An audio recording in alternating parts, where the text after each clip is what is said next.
women who refuse to go 50-50, who think it's ridiculous to go 50-50. I'm not surviving, and I get paid bi-weekly.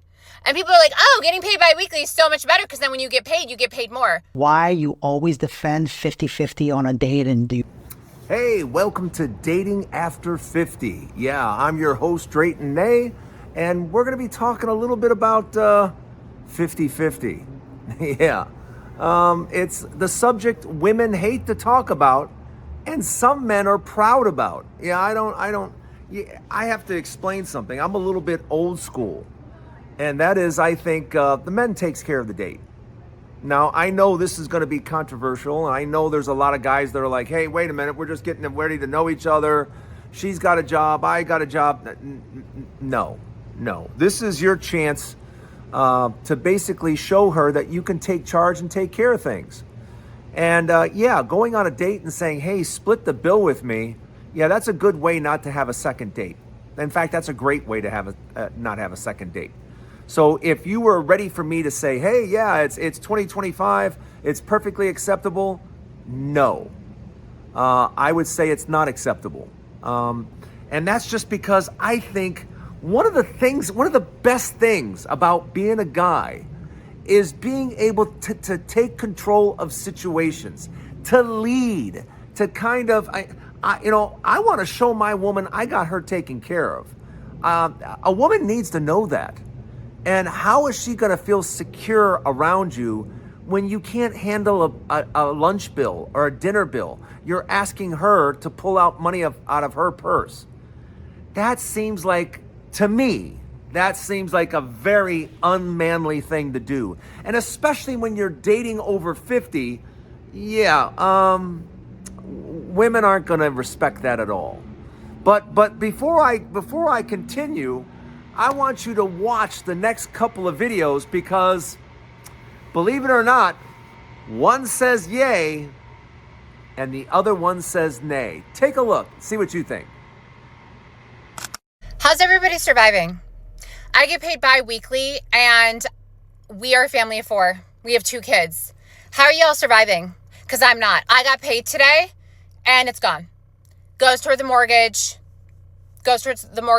cell phone bill, gas and electric, garbage, everything, gone. Between insurance, car insurance between my husband and I, everything, gone. And then I have to go to the grocery store. This isn't even factoring in groceries for a family of fucking 4. So imagine how it's like every month. It's like, do we go do a big load haul of groceries or do we pay our mortgage? Like I can't do both. And my husband works 50 hours a week. I work 40 hours a week. We can't do both. So like, how are you doing it? The people that don't have kids are barely surviving. I am not surviving. And I get paid bi-weekly.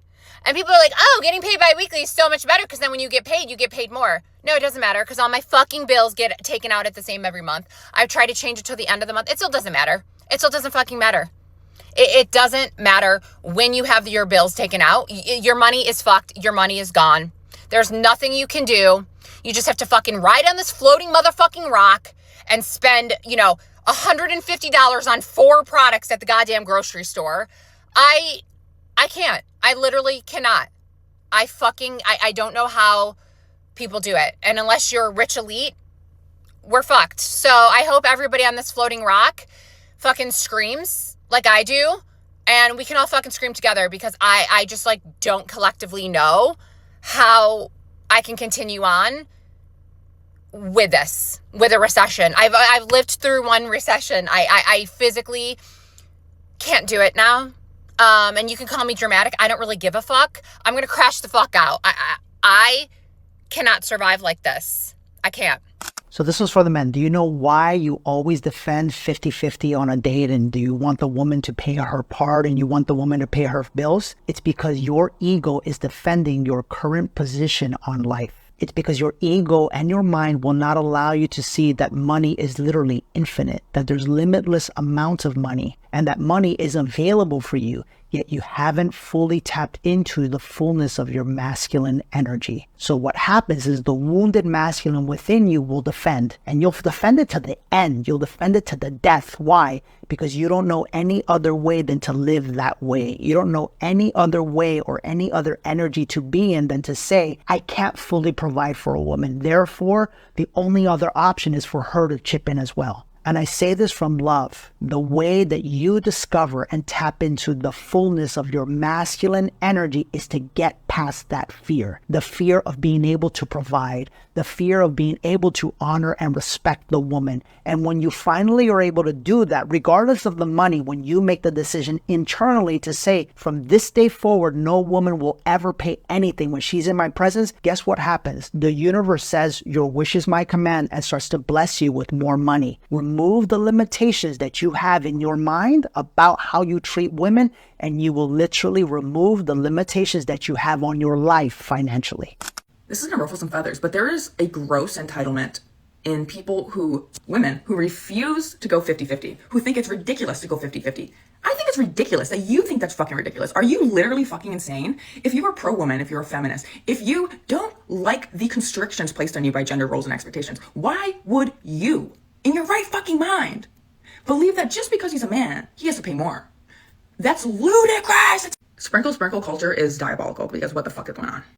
Treat him as your equal. You guys are equals. If you are going to place any expectations on someone purely because of their gender, that's unfair. It's not justified. Period. Point blank, period. I've never expected my boyfriend to pay for our dates. We will split food. Unless someone offers to pay for your meal or offers to pay for something or gets you a gift, you cannot expect someone to dote on you financially. Like, why does that have to happen in your relationship? You have to have a man that can solely provide for you. Are you insane? We fought for decades. Our mothers and grandmothers and their grandmothers fought for equality, fought for the right to work, fought for the right to be able to be an equal. But you want to fucking financially trap yourself with a man and then call us crazy for going 50-50? Girl. As you can see, completely different, outlooks as far as 50-50 goes. But again, this is the time for you to shine, guys. This is the time for you to say, I've got things handled. So my dating advice to you is just handle it. I handle it as discreetly as possible. I'm going to tell you what I do. Basically, what I do is when I go on a dinner date, I prepay. I establish everything before I ever get there. At the restaurant, let me tell you something right now. There's no bill coming to the table. I already have a credit card on file with a 20% tip automatically put on the bill. And when we leave casually. I say goodbye to everybody and out the door. There's a bill's never brought to the table. I believe in being as smooth as possible. And bringing a check to the dinner table is it's not the thing to do. Take care of it in advance. That's what I do. In other words, go to the restaurant the day before, the day before, whatever the case might be. Put a credit card on file and let them know, hey, I don't want a check coming to the table. And if you know what kind of flowers she likes or colors, make sure there's some flowers at the table when you get there. It's a nice touch. And it adds another $20-$30 to your bill. Big deal. So that is my advice to you when it comes to dinner dates and stuff like that. Do not ask to split the check. And like I said, as much as you can, women want to know that you're prepared and that you actually put some effort into the date. It matters. And if she's special, you want to make her feel special anyway. So that's my advice to you. Now, some of the things that we also need to talk about before we even get into dating, and this applies really to the men. And men, I'm talking strictly to you. I know this is only the second episode, but I think it's important that I look you in your eye and tell you that when you're dating over 50, it is not okay to wear the clothes that you've had for 15 years since you were 35. Yeah, this looked really cool when I was 35 and I still wear it. No, no, that is not a good idea. The whole thing I'm not talking about you have to spend thousands to be Mr. Fashionable. But I'm saying that you got to have a nice pair of black slacks and a few nice shirts. Tailored shirts if you can. Because you want to have a sharp look. You want to look put together on your date. And make sure you've got a nice watch. It doesn't have to be horribly expensive. I don't even wear Rolexes anymore. First, I don't want to get robbed. And secondly, Rolex has done some things I'm not very proud of. So instead, I wear my Citizen watches all the time. Citizen makes fantastic watches. You don't have to wear a Rolex to impress a lady, but it is important to have yourself put together. Nice shoes, nice watch, nice clothes, and for heaven's sakes, you want to smell good too. You don't want to bathe in it. You want just a spray on the wrist, rub it, and put it on you there. Do not wear cologne that you've had for 10, 15 years.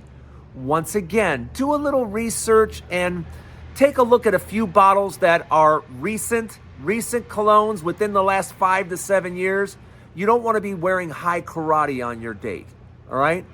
Look presentable, look nice, smell good, and you've got half the battle won. And plus, you put together a good date, and we're going to talk about that on the next episode. We're going to talk about how to really put together a good date. So, thanks for joining me on Dating Over 50. We're just getting started. This is only episode 2. Please hit the subscription button. You're going to notice that we don't have a ton of viewers yet, but we're going to earn them one at a time. And I hope you'll come back. I hope you'll hit the subscribe button and tell your friends. Guys over 50, gals over 50, this is the place to be. If you have any questions, go ahead and leave a comment, and I'll see you next time. Right here on Dating After 50, the Dre Way. See you later.